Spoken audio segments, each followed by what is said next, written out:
Good morning friends, my name is Ankita Patel, Ashwamegh Vidyalaya Killa Pardi. Subject Hindi. Hindi के अंदर हम चैप्टर नंबर 11 सच्चा बालक।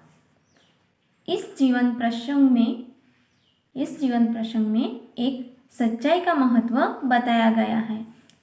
जीवन में चाहे कितनी भी मुश्किलें आए, पर जो मनुष्य अपने आदर्शों को नहीं छोड़ता है वही महान बनता है।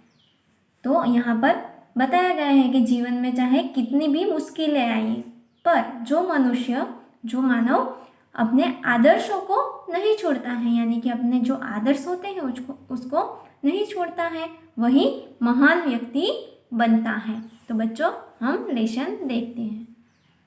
तो बच्चों, यहाँ पर दिया गया है कि सत्य को भगवान का स्वरूप माना गया है। सभी धर्म सच बोलने का उपदेश देते हैं। इस पाठ में सच बोलने वाला एक बालक डाकुओं को भला आदमी बना देता है। उसकी कहानी यहाँ पर दी गई है। तो हम कहानी देखते हैं। एक समय की बात है। एक लंबा काफिला बगदाद की ओर जा रहा था।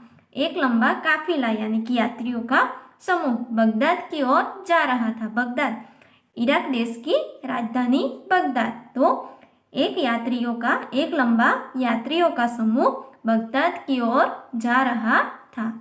रास्ते में उस पर डाकू टूट पड़े और लूटमार करने लगे। रास्ते में क्या हुआ?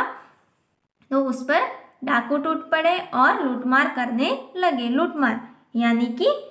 लूटमार करना यानी कि छीना झपटी करना या तो लूटपाट करना। उस काफिले में एक 9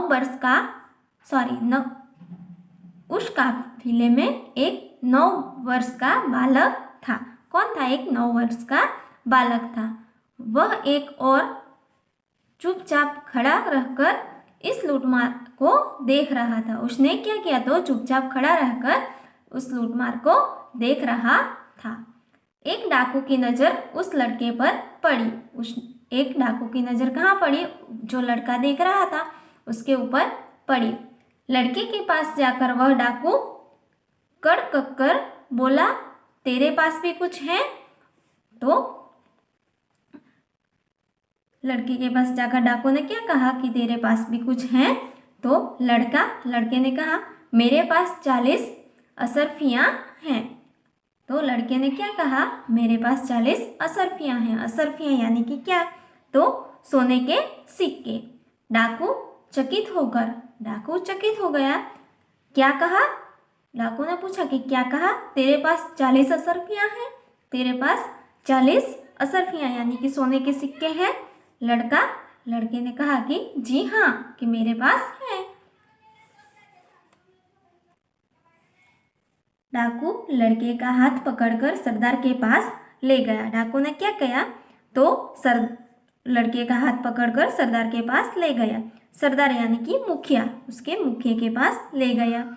उसने अपने सरदार से कहा कि डाकू ने अपने सरदार से कहा, यह लड़का अपने पास 40 असरफियाँ बताता है। तो सरदार ने कहा लड़के से, तेरे असरफियाँ कहाँ हैं? तो सरदार ने पूछा कि तेरे सोने के सिक्के कहाँ हैं? लड़के ने अपनी सदरी को फाड़कर उसमें से छुपी असरफियाँ निकाली। लड़के ने क्या किया? तो उसकी सदरी फाड़कर उसमें से, सदरी यानी कि उसको गुजराती में जैकेट कहते हैं, तो उसको फाड़कर उसमें से छुपी असरफियाँ निकाली। उन्हें सरदार के सामने रखते हुए कहा, यह देखो। सरदार आश्चर्य हो गया और कहा कि लड़के, असरफियों को इस प्रकार से रखने का उपाय तुम्हें किसने बताया?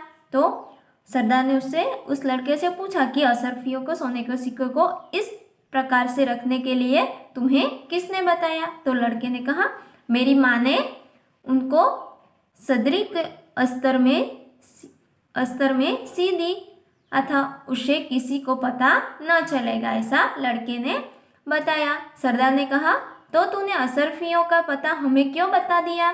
तो सरदार यानी कि मुखिया ने पूछा कि तो तूने सोने के सिक्के का पता हमें क्यों बता दिया? तो लड़के ने कहा, मैं झूठ कैसे बोलता? लड़के ने कहा कि मैं झूठ कैसे बोलता? मेरी माँ ने कहा था बेटा सदैव सच बोलना।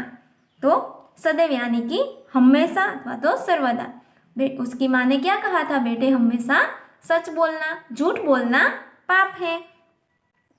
सरदार ने कहा डाकुओं से, यह छोटा बच्चा अपनी माँ का इतना कहना मानता है कि ऐसे संकट में भी झूठ नहीं बोला।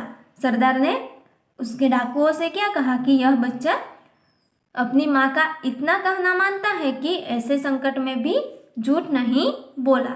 हम लोग बड़े होकर भी ईश्वर के बताए नेक रास्ते पर नहीं चलते और लूटमार करते हैं। तो उसने क्या कहा डाकुओं से कि हम लोग बड़े होकर भी ईश्वर के बताए नेक रास्ते पर, नेक यानी कि ईमानदारी के रास्ते पर नहीं चलते और लूटमार करते हैं। सब डाकुओं ने कहा सरदार बात तो ठीक है। सब डाकुओं ने क्या कहा कि बात तो ठीक है। सरदार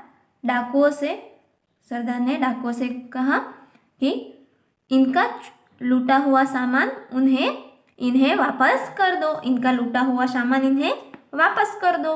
वापस यानी कि वापस करना यानी कि लौटाना, उसे वापस लौटा दो। डाकुओं ने सब सामान वापस कर दिया और आगे कभी लूटमार न करने की प्रतिज्ञा ली। आगे कभी लूटमार न करने की डाकू और उनके सरदारों ने प्रतिज्ञा ली। सच बोलने वाले इस बालक का नाम अब्दुल कादिर था। सच बोलने वाला उस बालक का नाम क्या था? तो अब्दुल कादिर था। बड़ा होकर यह बालक महान संत हुआ। बड़ा होकर यह बालक महान संत हुआ। संत यानी कि महात्मा, साधु, और महान यानी कि बड़ा संत हुआ। उनकी समाधि बगदाद में है। उनकी समाधि बगदाद में है। समाधि यानी कि मजार, तो मकबरा। वहाँ प्रत्येक वर्ष बड़ी संख्या में लोग दर्शन के लिए जाते हैं। वहाँ प्रत्येक वर्ष यानी कि दरेक वर्ष बड़ी संख्या में लोग दर्शन के लिए जाते हैं। तो बच्चों, मैं आपको शब्दों के अर्थ और मुहावरे के अर्थ और प्रश्नों के उत्तर PDF में भेजूंगी। वो आपको आपकी हिंदी की नोटबुक में लिखना है। Thank you.